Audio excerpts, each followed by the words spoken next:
दिनै जों बर' कसारि welfare autonomous काउन्सिलनि सा 7 एमजों लोगोसे बे जायगानि सार्कोल अफिसार बिथांजों जोङो नैबे करिमगन्ज जिल्लानि सिङाव थानाय मेदलिसरा गामियाव जोङो रियां गामियाव बेरायफैदों आरो बिथांमोननि हाल-सालखौ जोङो बुजिनो नाजादों, बिथांमोनजों सावरायलायदों। बिथाङा जोबोद उन गोग्लैसोनानै दङ।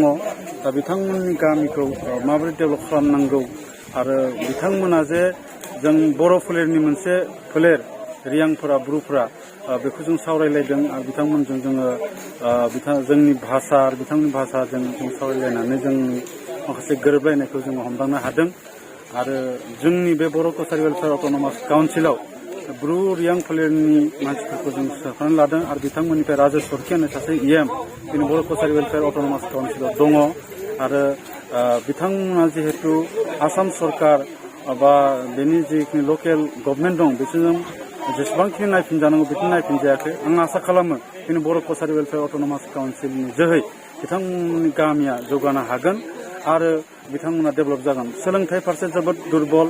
बिथांमोना इलेक्ट्रिसिटिया बोसोरनै जाबाय फैनाया, लामा सामा हान्था मेलानि बेबस्था जेबो गैया, फरायसालि गैया, साब सेन्टार गैया आरो माखासे गाव पन्सायतनि जिफोर माखासे सुबिदाफोर दङ बेखौ थोजासे बिथांमोना मोनाखै आरो बेनि थाखायनो बिथांमोना डेभेलप जानो हायाखै।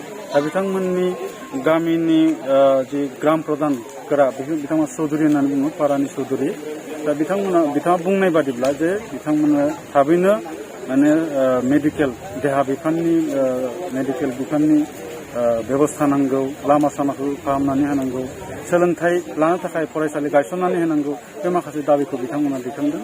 आरो बेखौ जोङो जों बर' कसारि वेलफेयार अट'नमास काउन्सिलनिफ्राय नैबे सार्कोल अफिसारजों लोगोसे लकेल जे डिसि दं करिमगन्ज जिल्लानि बिथांखौ जोङो फोरमायगोन आरो जाहाथे बिथाङा इमिडियेटलि जिखिनि बेबस्था खालामनो हायो, जेनेबा मेडिकेल साब सेन्टार गायसननायजों लोगोसे माखासे हान्था मेला पन्सायतनि जोहै माबाफोर हान्था मेला बा लामा सामा बानायनानै होनो हायो नामा बेखौ जों खावलायगोन।